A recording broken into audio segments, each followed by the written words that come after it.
All right.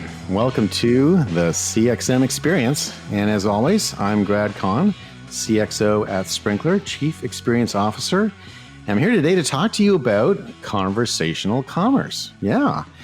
Probably don't know what conversational commerce is, but as I describe it and take you through it, it'll become pretty obvious. I think it's incredibly exciting. I actually think conversational commerce may be one of the biggest things to happen in the last decade in terms of the way we shop online. And if you think about our online shopping habits, most of what we're doing online in the shopping universe was defined a while ago. You know, we were busy buying things in the late 90s. And so here we are in 2021. We're still having very similar experiences. There's been a refinement, but very similar experiences. Conversational commerce has the potential to upend that and really change the way that we buy. And I'll talk about that more in terms of where it sits and how to think about it. And we'll go into detail. So by the end of this, you should be an expert on conversational commerce. And I will say this is new. This is very early. People who are jumping on this are digital leaders. Many Sprinkler customers are jumping into this. We have some of the world's most innovative companies as our customers, so that's not surprising. But it is definitely a new field. I'd encourage people to get into it because it's a really great way to cut the Gordian knot. So we talked a little about the Gordian knot in a previous podcast, which is how do you take an intractable problem and get around it? And the way Alexander the Great untied an untieable knot was by taking out his sword and chopping it in half. Boom, you're untied. Same thing here. You know, we've got these very complex commerce stacks, very complex MarTech stacks. Customer engagement's really tricky. It's hard to get a integrated 360-degree view of the customer. It's just kind of a bit of a problem. The tech debt that we all have as companies, well, I don't have it because I just use Sprinkler. But for everyone else, the tech debt that you have as companies, it's real. It's like a big deal. Conversational commerce offers you an opportunity to bypass all that and go straight to customers and just start with a whole new, fresh, clean stack. So if that's interesting to you, let's keep going and let's keep talking. So if you haven't been noticing, there have been a lot of commerce additions to Instagram and to Messenger and to everything they're doing on Facebook.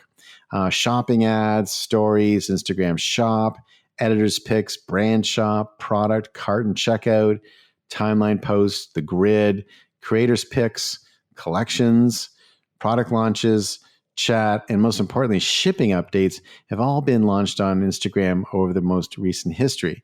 And if you listen to what Mark Zuckerberg is saying about Facebook and his platforms, WhatsApp, Instagram, Facebook, Messenger, their future is going to be a future of commerce.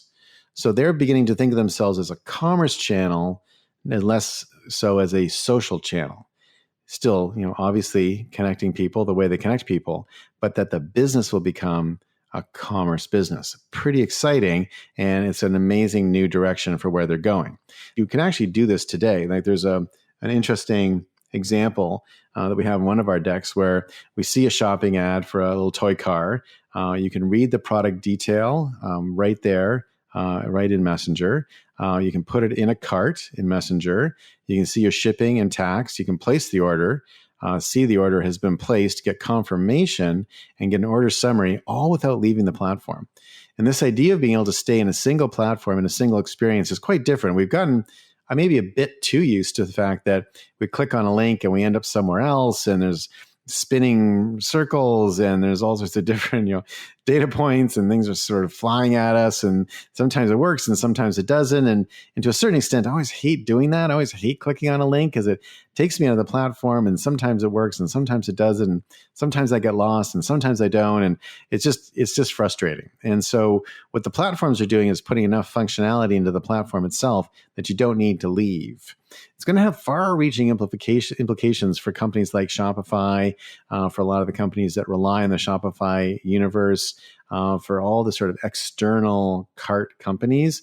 I think it's going to be quite challenging as this stuff moves into the dominant platforms. But that's what's happening, so that's the trend. And for anyone who sells online, this is going to be great because it reduces a lot of friction. So what is conversational commerce? Let me just kind of define it formally for you, and then we'll get into a couple of examples. So conversational commerce, sometimes called c-commerce, and sometimes called c-com, I'm sure soon called CC or something like that, allows people and businesses to connect through chat with the intent to drive the purchase of a good or service. So with our Sprinklr c-commerce solution for Facebook and Instagram, brands can engage and transact with customers via Messenger. And through Messenger, customer care agents can send messages directly from their product catalog. And then products can be selected manually by the agents or suggested via an AI recommendation engine. It's basically, what we're saying is that it's time to meet people where they are, shopping in their favorite messaging apps. And conversational commerce is uniquely positioned to meet the needs of today's consumer. So that's kind of a formal definition. What does it really mean? It means that I see something I want on Facebook, I click on it, I'm in Messenger, I transact the whole thing, and I'm out. But I'm not transacting with a robot. I'm not transacting in a generic way. What's really cool about conversational commerce is I'm transacting with an agent.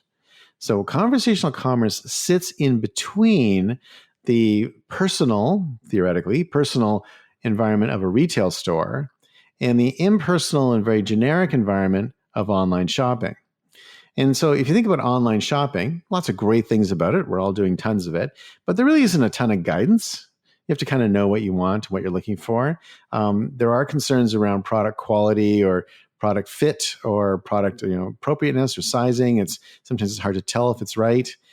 Sometimes the UX can be difficult to navigate, but more importantly, by constantly switching between different shopping environments, you're context switching between UIs. And that is actually hard for humans to keep doing.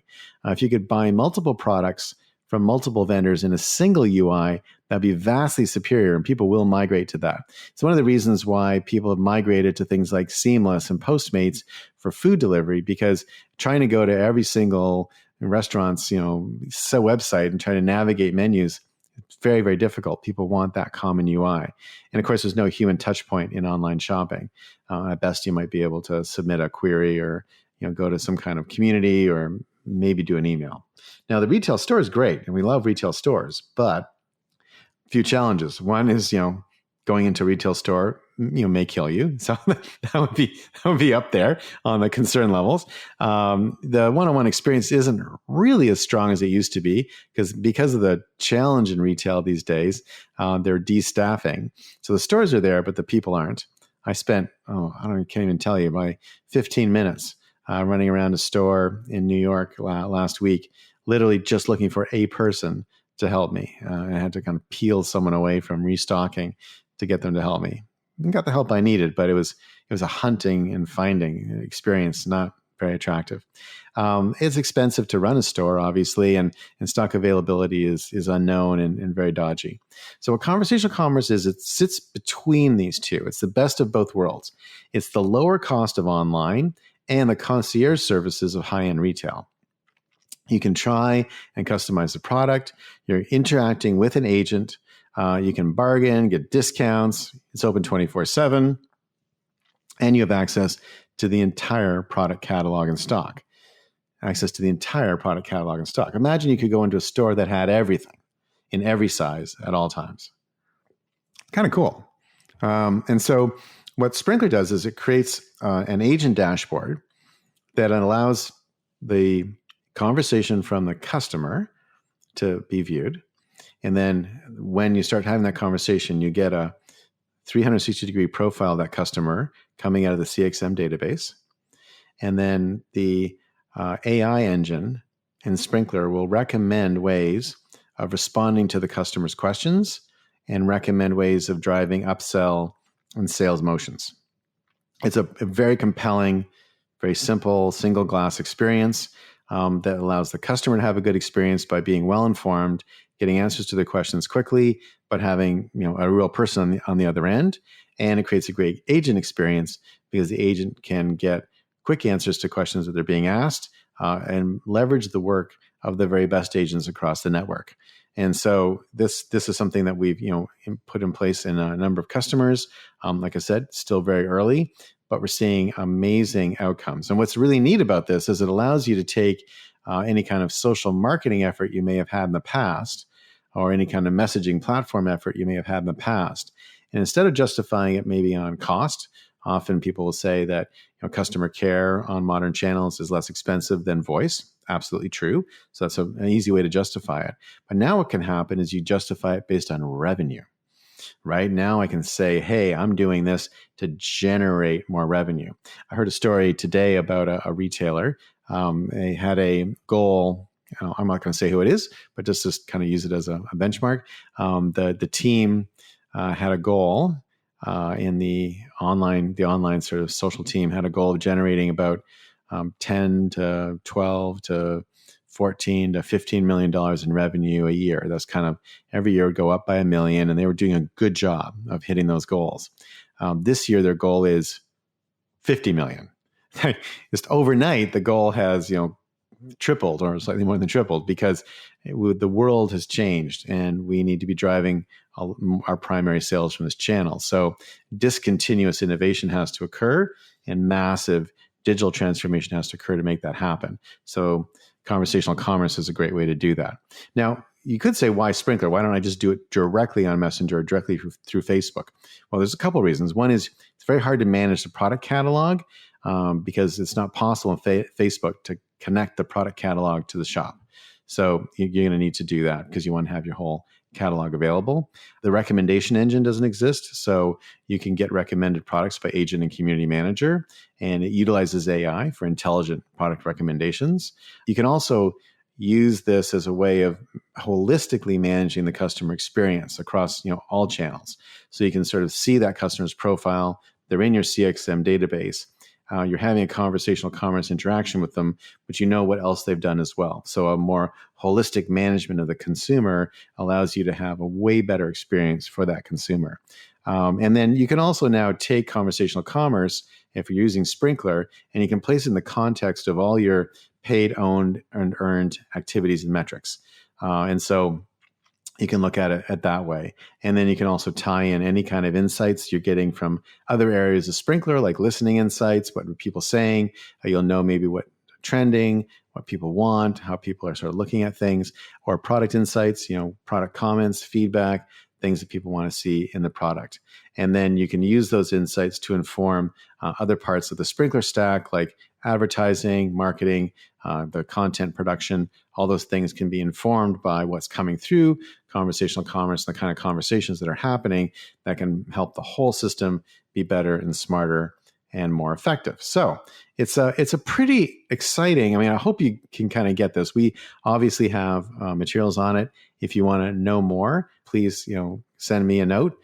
We can connect with you directly and talk about it. But conversational commerce holds the promise of a whole new way of interacting online. And I would say that within 5 years, it'll be one of the most important sales channels for retailers. And I'd say within a decade, it will be the Walmart of retail. So we'll check back in 10 years and see where we are on that. But I think this is going to be the next big thing, and very exciting future for Facebook.